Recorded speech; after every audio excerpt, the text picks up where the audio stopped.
मतलब मैंने पहले भी एक दो इंटरव्यूज़ में कहा कि शुरू में ये तय था कि वो रोल कोई और करेगा, मेरा रोल किसी और को प्ले करना था। संयोग ऐसा बना कि विधु जी का आदेश हुआ कि ये रोल तुम्हें प्ले करना है।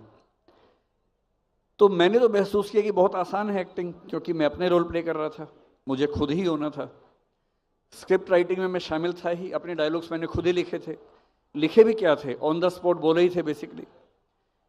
तो 3-4 शॉट्स जब शूट हुए, 3-4 टेक्स हुए, तो हर बार मैंने डायलॉग्स अलग बोले। इसलिए उन्होंने खुद भी कहा कि तुम फ्री हो के जो मन में है बोलो, और हम बाद में चूज कर लेंगे कौन से वाला ज़्यादा अच्छा है। तो क्योंकि मैं अपना ही रोल प्ले कर रहा था, अपनी ही क्लास थी, और डायलॉग्स की बंदिश भी नहीं थी, खुद ही लिखना था, खुद ही बोलना था, आज़ादी थी, तो जो मेरे मन में आया मैंने बोला, अपनी ही एक्टिंग की। तो मुश्किल मुझे तो नहीं लगा। हालांकि मुझे फिल्म इंडस्ट्री के कुछ दोस्तों ने बताया कि अपना अभिनय करना सबसे मुश्किल होता है, मुझे ऐसा नहीं लगा, मुझे बहुत आसान लगा। जैसा मैं हूँ अभी हूँ वैसे ही वहाँ पर था, तो मुश्किल नहीं लगा। उस तरह के सवाल भी आए कि गर्लफ्रेंड नहीं मान रही, बॉयफ्रेंड नहीं मान रहे, पापा नहीं मान रहे, मम्मी नहीं मान रही, कंफ्यूज हैं कि करियर पर फोकस करें कि प्रेम पर फोकस करें, आदि इत्यादि। तो ये तो बहुत ही ओपन एंडेड सवाल हुआ, कोई थोड़ा स्पष्ट सवाल हो तो ज़्यादा अच्छा रहेगा। उनका यही था कि साहब दोनों चीजें एक साथ कैसे करें। घर वाले कहते हैं, टीचर कहते हैं करियर पर फोकस करो, पर जब करियर पर फोकस कर रहे हैं तब प्रेम पर भी फोकस आ रहा है, तो दोनों का संतुलन नहीं बैठ सकता क्या? अरे बालकों, तुम्हारा ही सवाल पूछ रहा हूं, ठहर जाओ। मेरी समझ ये है कि सबसे बड़ा दुर्भाग्य है कि करियर बनाने की उम्र और प्रेम करने की उम्र एक ही होती है, और ये दोनों ही चीज़ें ऐसी हैं जो पूरा फोकस मांगती हैं। तो ऐसे में आदमी कैसे बैलेंस करे, मूल समस्या तो ये है ही।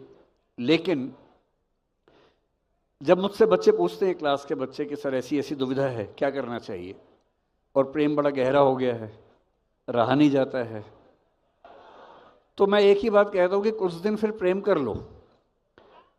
और मुझे बड़ा भरोसा है कि 20-25 दिन प्रेम करने के बाद फिर लगने लगता है कि कुछ और ही कर लेते हैं। तो अगर प्रेम उथला है, अगर प्रेम केवल देह का है, अगर प्रेम केवल चेहरे की चमक देख के हुआ है, अगर प्रेम केवल अदाएं देख के हुआ है, अगर प्रेम केवल मेकअप के बाद के चेहरे से हुआ है, तो वो 20-25 दिन से ऊपर टिकेगा नहीं। 20-25 दिन में असलियत सामने आई जाती है। जब दो लोग बात करते हैं, उनका पूरा स्तर आमने सामने आ जाता है, वो मेकअप पीछे चला जाता है, हैसियत या औकात सामने आ जाती है, और अधिकांश मामलों में प्रेम का जो ग्राफ है वो यूं बढ़ के यूं नीचे आता है। तो जब नीचे आ गया तो मुक्त हो गए, मुक्त होकर पढ़ाई कर लो।